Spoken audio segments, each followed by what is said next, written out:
अक्सर आपने कई गिरफ्तारियों के बारे में अखबारों में पढ़ा होगा या खबरों में सुना होगा, लेकिन हाल ही में दिल्ली पुलिस ने जो गिरफ्तारी की है वो थोड़ी अलग है।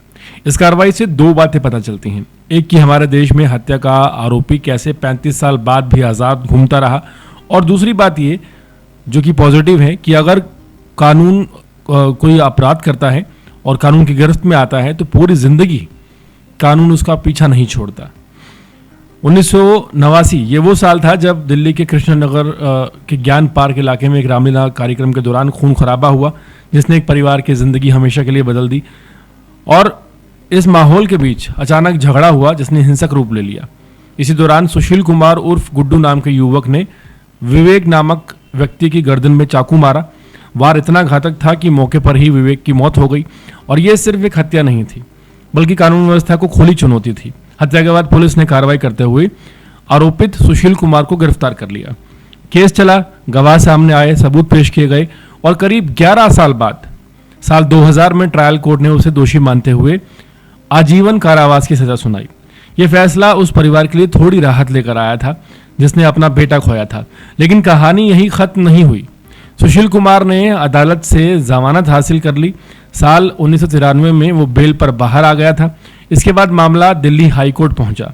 दिल्ली हाई कोर्ट ने ट्रायल कोर्ट के फैसले को एकदम जायज़ ठहराया और सजा को बरकरार रखा। यहीं से आरोपी के पास एक रास्ता था, सरेंडर करना और सजा काटना, लेकिन उसने कानून से भागने का रास्ता चुना।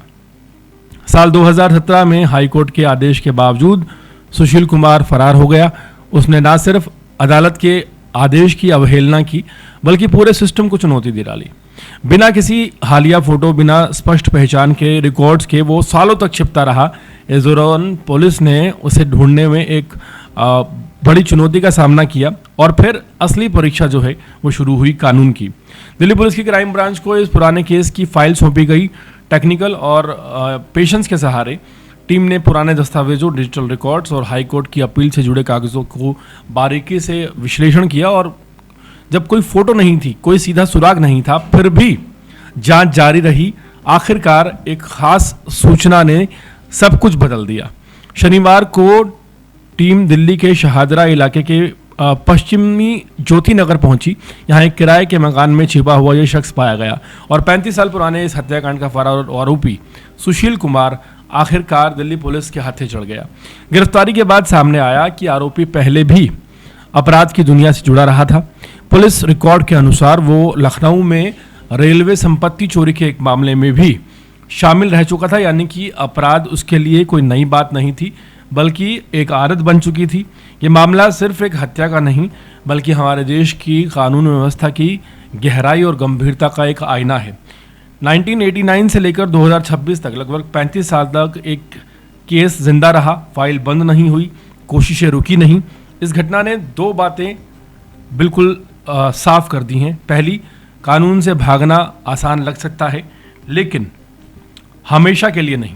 और दूसरी, न्याय भले ही देर से मिले, लेकिन जब मिलता है तो मजबूत संदेश अपराधियों के लिए छोड़ता है। 35 साल बाद हुई ये गिरफ्तारी सिर्फ एक आरोपी की पकड़ नहीं, बल्कि उस भरोसे की भी जीत है जो आम नागरिक, एक सिविलियन कानून पर करता है। और ये बात ये साबित करती है कि भारत की न्याय व्यवस्था धीमी ज़रूर हो सकती है, लेकिन अंधी या कमज़ोर बिल्कुल भी नहीं।